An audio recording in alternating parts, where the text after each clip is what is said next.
Assalamualaikum warahmatullahi wabarakatuh. Halo semua, kembali lagi di channel Raider Manhwa. Kali ini Mimin akan melanjutkan sebuah komik yang berjudul Sang Iblis Pemakan Jiwa. Dan apabila kalian masih bingung dengan alur ceritanya, kalian bisa cek deskripsi atau langsung saja menuju playlist yang ada di halaman channel ini untuk memulainya dari part 1. Tanpa basa-basi lebih jauh, mari kita masuk di part 2. Cerita dimulai setelah semalaman jeritan Hwaryeon yang bergema di dalam rumah itu. Akhirnya suaranya telah menghilang secara perlahan. Tidak lama kemudian pintu ruangan itu telah terbuka dan Tae-san langsung keluar meninggalkan ruangan itu.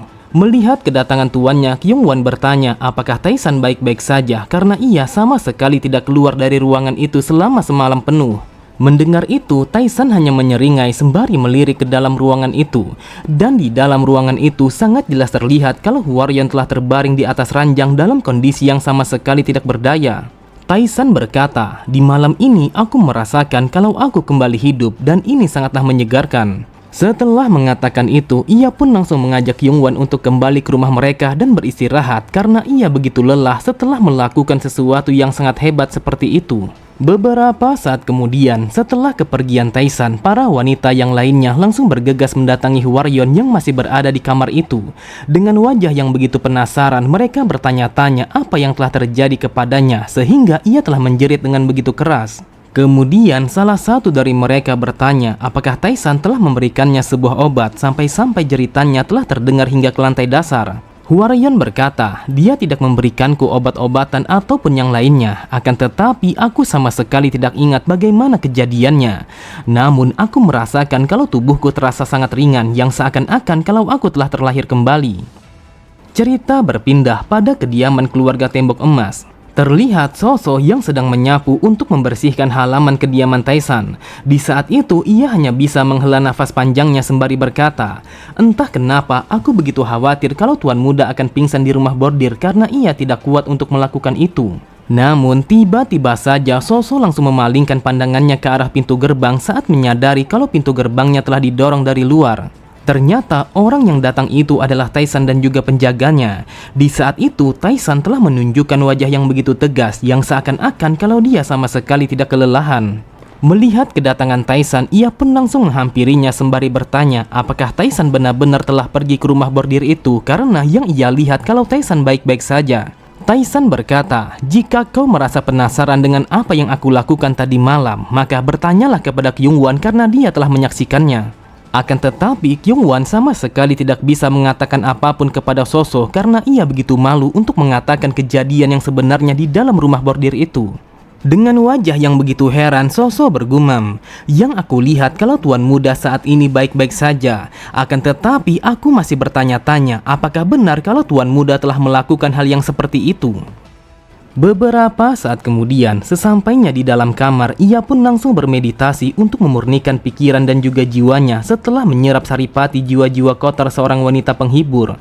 Di saat itu, Tae-san secara perlahan mencoba untuk menyembuhkan jalur meridiannya yang telah terputus karena sebuah penyakit yang begitu unik. Setelah berhasil menyambungkan seutas benang meridian, ia pun secara perlahan langsung membuka kedua matanya. Kemudian ia pun memperhatikan telapak tangannya sembari bergumam, "Setelah menyerap saripati jiwa wanita itu, yang bisa kulakukan hanyalah menyambung sebuah jalur yang begitu kecil. Sebelum kematianku, aku pun telah menyadari sesuatu tentang seni demonik pemakan jiwa yang telah aku kuasai. Jika aku membunuh orang lain dan juga menyerap jiwanya, maka aku akan mendapatkan sebuah efek samping yang sangat mengerikan dan itu sudah pasti akan memberikan beban kepada tubuh ini. Jadi, yang harus aku lakukan adalah membersihkan semua pikiran yang tidak stabil dalam jiwa semua orang yang masih hidup dan hanya menyerap semua energi yang telah dimurnikan. Itu adalah jenis energi jiwa yang paling kuat, sebuah esensi dari seni demonik pemakan jiwa. Semakin kuat pikiran mereka, maka semakin kuat juga energinya. Aku sudah mencobanya pada seorang wanita penghibur yang telah melalui sebuah kehidupan yang sangat sulit pada masa hidupnya, dan aku telah mendapatkan hasil dengan cara yang seperti itu. Akan tetapi yang menjadi masalahnya adalah tubuh terkutuk ini. Bahkan aku sama sekali tidak menyangka kalau tubuh ini jauh lebih parah daripada yang aku bayangkan. Sepertinya mau tidak mau aku harus berkunjung ke rumah bordir secara rutin agar aku bisa menyerap jiwa-jiwa mereka dan menyambung kembali benang-benang meridian yang terputus ini."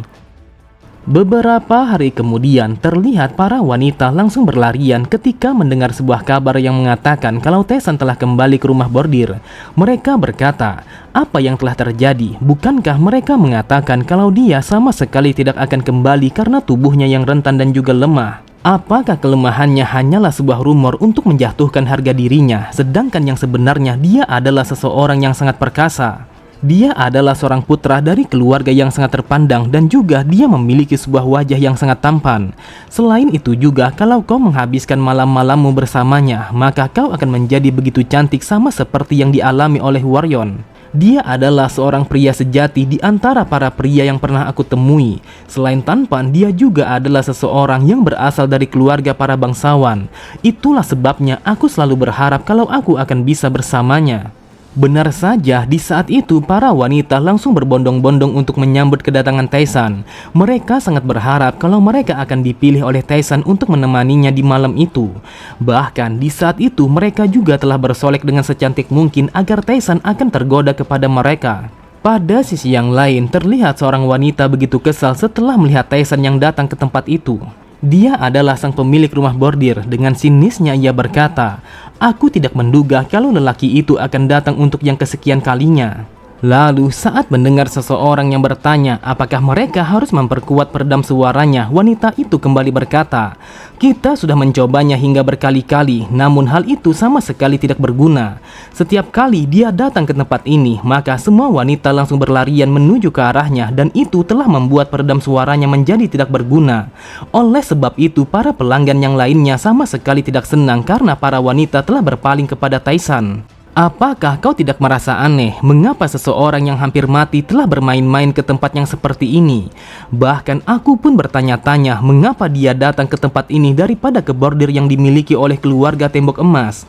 Orang yang tersembunyi itu adalah seorang asasin. Ia berkata, aku telah mendengar kalau dia sudah menjadi sebuah masalah di tempat ini karena para pelanggan merasa terganggu atas kehadirannya. Jadi haruskah aku mencari tahu apa yang terjadi kepada keluarga Tembok Emas? Wanita itu berkata, kita tidak perlu untuk melakukan itu karena mereka adalah para kelompok dagang yang terbaik pada wilayah Wuhan. Apabila kita menyelidiki keluarga mereka sembarangan, maka sudah pasti kalau kita akan mengalami masalah besar. Jadi untuk hari ini, awasi lelaki itu dari tempat yang tersembunyi karena aku harus tahu apa sebenarnya yang terjadi pada setiap malamnya. Di saat itu, Taesan telah melihat kalau Hwaryeon telah memiliki sebuah energi yang begitu bersih, sedangkan seorang wanita yang ada di sampingnya masih memiliki sebuah energi yang begitu kotor. Namun Taesan sama sekali tidak ingin mengambil wanita itu, jadi ia berpikir untuk mencari sebuah energi yang lebih berat daripada yang ia dapatkan sebelumnya. Kemudian Taesan meminta kepada penjaga itu untuk membawakan semua gadis yang ada di sana ke hadapannya karena ia ingin memilih salah satu dari para wanita itu secara langsung. Beberapa saat kemudian, terlihat semua wanita yang bekerja di dalam rumah itu langsung berkumpul di hadapannya.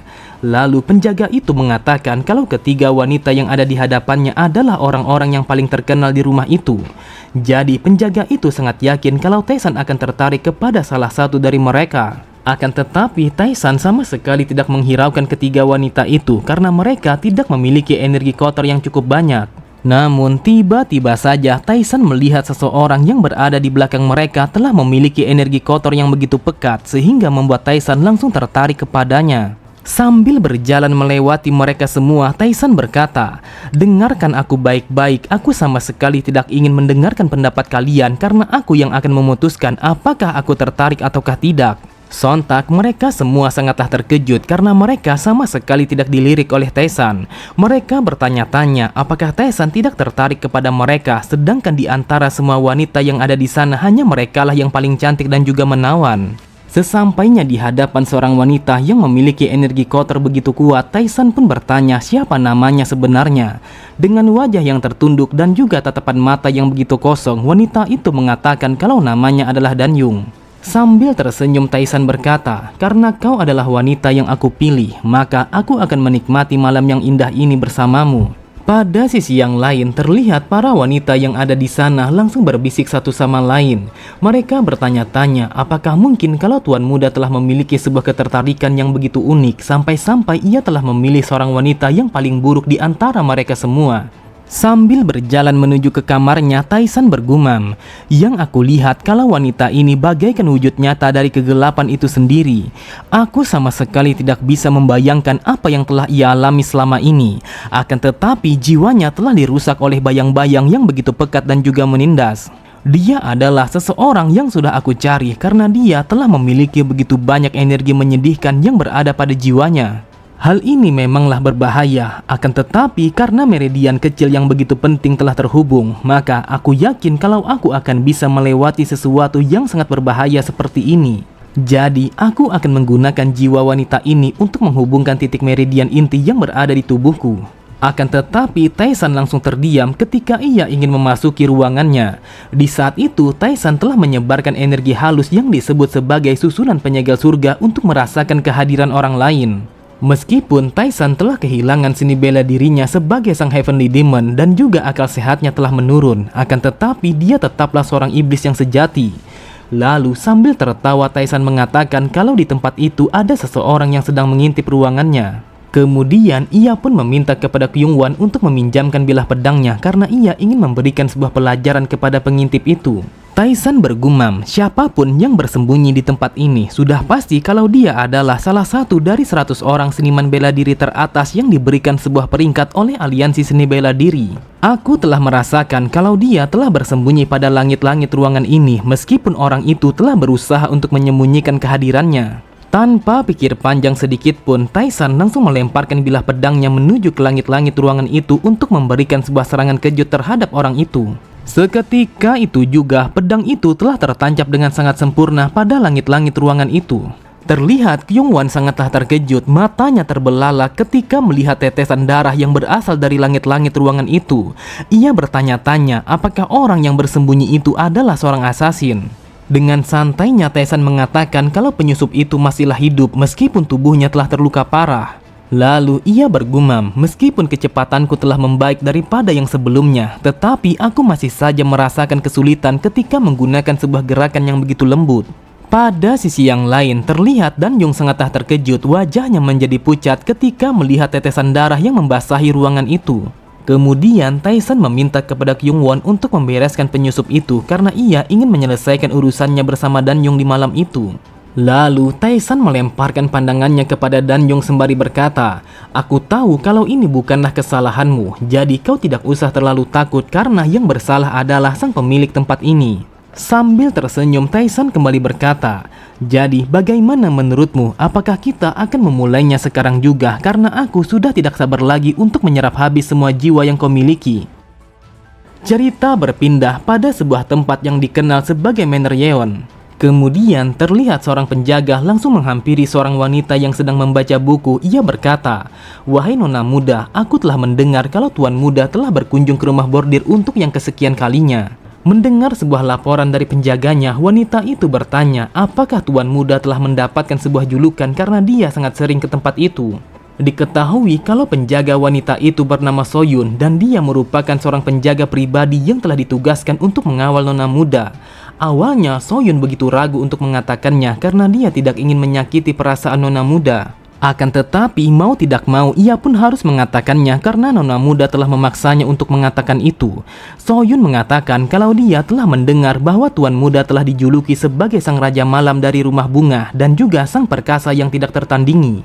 Mendengar itu, ia pun langsung menghempaskan kedua tangannya sembari meminta kepada Soyun untuk mengantarkannya ke rumah bordir itu karena ia ingin berbicara kepada Taisan secara langsung.